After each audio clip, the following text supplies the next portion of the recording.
বন্ধু শাহরুল রে দেখছস? না তো আর তো দেখিনি। আমি একটা প্ল্যান করছিলাম কি ঘুরতে plan যাবো, করছিস? তো আরো পাইতাছি না। শাহরুল রে দরকার ইমার্জেন্সি। আরে ওই তো আইতাছে। ওই যে দেখা যাচ্ছে শাহরুল। এই তো বন্ধু, ভালো আছো বন্ধু? কিরে ভালো আছিস? তোর নামে নিছিলাম এইমাত্র।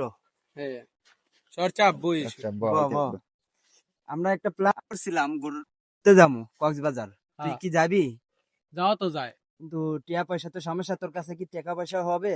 সমস্যা নাই। তোর ঘোরার যত টাকা লাগে লাগলে আমি দিব, ঠিক আছে? আচ্ছা ঠিক আছে বন্ধু, তো আমার দিতে হবে না, সবাই পরে মিলে দিয়ে মিলে দিয়ে দিমু তোরে টিয়া বেটা। ঠিক আছে, আচ্ছা, ঠিক আছে, সমস্যা নাই। তাহলে আগামীকাল যাওয়া হচ্ছে তাহলে। আচ্ছা ঠিক আছে। কাউসারে দেই না, কাউসারে কি যাইবো? কে জানে, ও তো আমার দাদা 500 টাকা নিছিল অনেকদিন ওই আগে। যে দেখো দৌড়ে দৌড়ে আই কি লেগে দেখো। বন্ধু কি আমার বন্ধু? নানা অনেক অসুস্থ, 10,000 টাকা লাগবে ইমার্জেন্সি, হাসপাতালে ভর্তি আম্মু অনেক। তোরে 500 টাকা দিছে অনেক আগে, এই টাকাই তুই দিতে আসছ না। তোরে অনেক কেমন টাকা আম্মু দিব? অনেক অসুস্থ, যা হাসপাতালে শর্ট। বিশাল লেগে টিয়া নিতে আইছাস?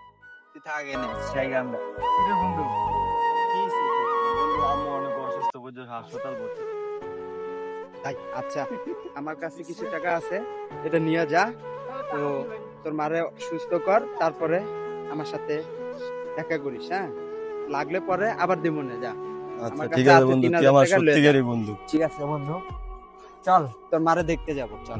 বন্ধুত্বটা জীবনে একবারই আসে, যেখানে কোনো স্বার্থ থাকে না, থাকে শুধু পাশে থাকার অনুভূতি।